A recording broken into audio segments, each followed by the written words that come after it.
ঝড়ো বাতাস শুরু হয়ে গেছে গতকালকের থেকে। তো আবার প্রচণ্ড ঝড় উঠছিল গতকাল বিকেলে। আমি ছাদে ছিলাম, সেই মুহূর্তে গাছে পানি দিচ্ছিলাম।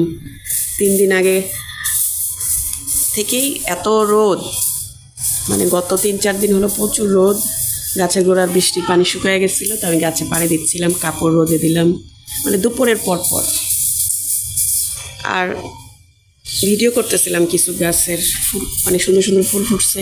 এর মধ্যে এত ঝড় উঠে আসছিল, এত মেঘ, মনে হচ্ছে আমি উড়ে যাব। কাপড় চোপড় সব উড়ে যাচ্ছে, ক্লিপ সহ পড়ে যাচ্ছিল। তারপরে করলাম, সব কাপড় টাপড় উঠালাম, গাছে পানি দিলাম কষ্ট করে। তারপর আবার বৃষ্টি আসলো। তো কালকের থেকেই এই যে ঝোড়ো বাতাস হচ্ছে সারাক্ষণ, আর থেকে থেকে একটু ঝিরিঝিরি বৃষ্টি হচ্ছে। এই যে এখনও বৃষ্টি হচ্ছে ঝিরিঝিরি, বোঝা যাচ্ছে না ক্যামেরায়। এই যে দেখেন আকাশে এত কালো মেঘ আর ঝড়ো বাতাস, শুধু এই যে কালো মেঘে ভরা।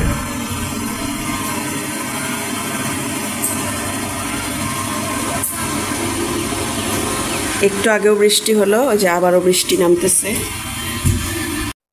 এই যে টিনের চালে ফোঁটা ফোঁটা পড়তেছে বৃষ্টি। সকালবেলা যে চাপড়া বানায় নিচ্ছি, যেটা আমার জন্য বানাইছি। আজকে চা বিস্কিট বা ডিম এগুলো খাবো না, চা খাবো, এটা খাওয়ার পরে খাবো। এটা আমার জন্য বানাইছি। আর মেয়ে তো আরও বেশি মচমচে পছন্দ করে, মেয়ের জন্য আর একটু মচমচে করে করতেছি। পাতলা করেই করি, বোঝা যাচ্ছে না, মনে হচ্ছে মোটা। আমি চাপড়া বানাই পাতলা করে, পরোটাগুলো একটু মোটা মোটা হয় না, ওরকম করে নিয়ে একদম পাতলা করে বানাই। আপনারা ভাবেন যে মাঝে মাঝে আমি এইটাই কেন করি। আসলে আমার সমস্যা রুটি বানানো, এই জন্য আমি সবসময় তো খাওয়া হয় না, খেলে এইটাই সুন্দর করে একটু আটাটা গুলিয়ে বেশি করে একদম তেল, এই যে দেখেন তেল চুপচুপে তেল দিয়ে মচমচে করে। আমার মেয়ে একটু মচমচে পছন্দ করে, এইভাবে বানিয়ে দিই। আমিও আজকে এটাই খাবো, এরপরে চা খাবো। আর চাপড়া খাবো হলো মাছের ডিম ভুনা দিয়ে। হ্যালো, আসসালামু আলাইকুম এভরিওয়ান, সবাই কেমন আছেন? আশা করছি ভালো আছেন। আমি আলহামদুলিল্লাহ ভালো আছি। ঢেঁড়স ভাজি করব। আসলে কি বলবো, লেট করে আজকে বেশি লেট হয়ে গেছে। আজকে ঘুম হয়নি একদমই ভালো, আজকে বেশি লেট হয়ে গেছে। এখন চিংড়ি মাছ বের করলাম, কিন্তু চিংড়ি মাছ রান্না করব, মানে জিরা গুঁড়া বা জিরা বাটা কিছুই নেই, আদা রসুন বাটাও শেষ হয়ে গেছে, সব বাটা মশলাগুলো শেষ হয়ে গেছে। আর তাছাড়া লেট হয়ে গেছে, এখন বাটা মশলাগুলো করতে তো লেট হবে, আর 2-3টা পদ তো করতেই হয়। সব মিলায় চিন্তা করে চিংড়ি মাছ আবার উঠায় রাখলাম। আর চিংড়ি মাছ রান্না করার মতো তরকারি বাসায় নাই। ঢেঁড়স দিয়ে চিংড়ি মাছ রান্না করে আমি দেখছি, কিন্তু একবার ভাবলাম ঢেঁড়স দিয়ে চিংড়ি মাছটা রান্না করি, কিন্তু আবার ভাবলাম না থাক। তো মাছ যেহেতু উঠায় রাখলাম, এখন কি করব চিন্তা ভাবনা করতে করতে ডাউল রান্না করা আছে, কালকে রান্না করছিলাম। ডাউল আছে অনেক পরিমাণে।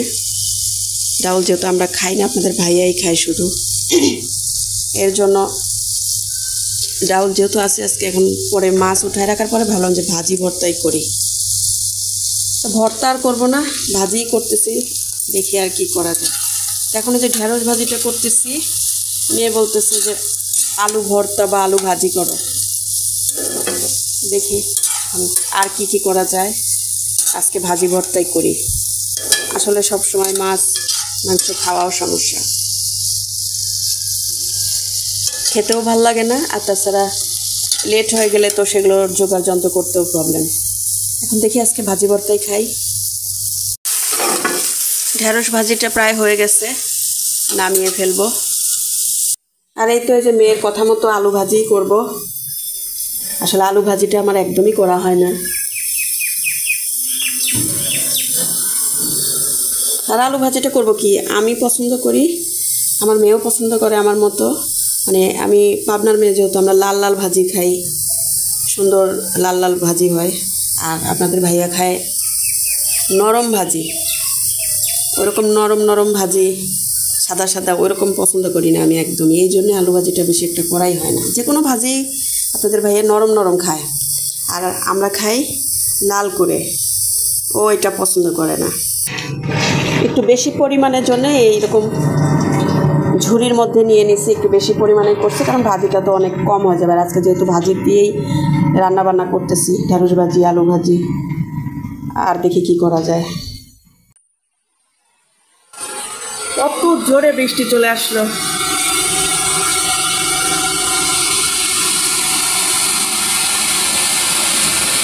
টিনের চালের উপরে বৃষ্টির শব্দ খুব ভালো লাগে। আর এই দিকটা তো টিনের বাড়িঘরই বেশি।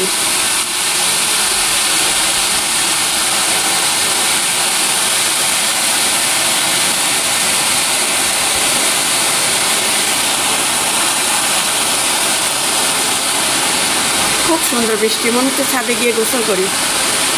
ওই যে ওই বাসার ছাদে একটা ছেলে গোসল করতেছিল।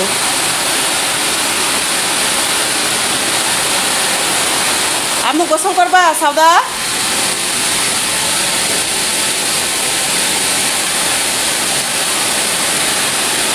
অসাধারণ, একদম ঝুম বৃষ্টি চলে আসছে।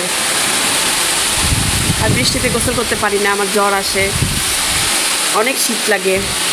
আমার মেয়ে খুব পারে, কিন্তু ওরও শরীর মানে ঠান্ডা লেগে যায়, এই জন্য আমি করতে দিই না খুব একটা। মাঝে মাঝে খুব শখ করে তখন দিই।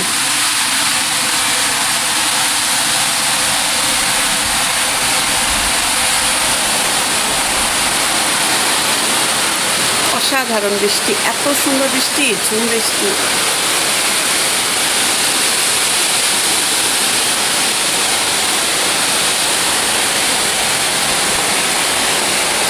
এরকম বৃষ্টিতে কার না ভালো লাগে ভিজতে।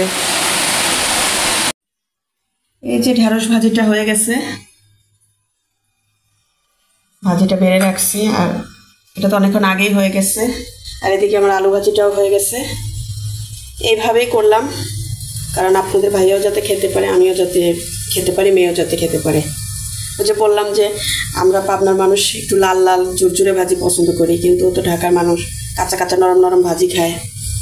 তো আর ভাত দিয়ে ভাজি এরকম আমার কাছে ভালো লাগে না। আমার কাছে ভালো লাগে লাল লাল ঝুরঝুরে, তেল বেশি দিয়ে আমরা আস্তে আস্তে চুলার জালটা আস্তে রেখে মানে অনেকক্ষণ ধরে ভাজি। আর এই ভাজিটা ভালো লাগে পরোটা, রুটি, এটার সাথে, ভাতের সাথে এই ভাজিটা পছন্দ না। কিন্তু আপনাদের ভাইয়া খায় না, এরকম নরম নরম ভাজি পছন্দ করে, তাই এরকমই করলাম। কি আর করা, তার পছন্দেই বেশিরভাগ রান্নাবান্না হয়। তো আজকে রান্নাবান্না এই পর্যন্তই। ডাল, 2 রকমের ভাজি।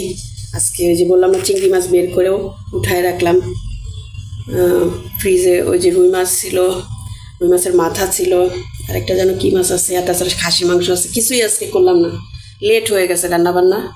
তো বললাম যে আজকে ভাজি আর ভাতই করি, মানে সুদা ভাত আর কি। তো আপনাদের কাছে আলু ভাজিটা ভাতের সাথে খেতে এরকম নরম নরমটা ভালো লাগে নাকি লাল লাল ঝুরঝুরে এরকম ভালো লাগে, কমেন্ট করে জানাবেন। আর আজকের ভিডিওটা এ পর্যন্তই। সবাই ভালো থাকবেন, সুস্থ থাকবেন। নতুন একটি ব্লগ নিয়ে আপনাদের সামনে আবারও হাজির হয়ে যাব। আমি রূপাস লাইফস্টাইল। আল্লাহ হাফেজ।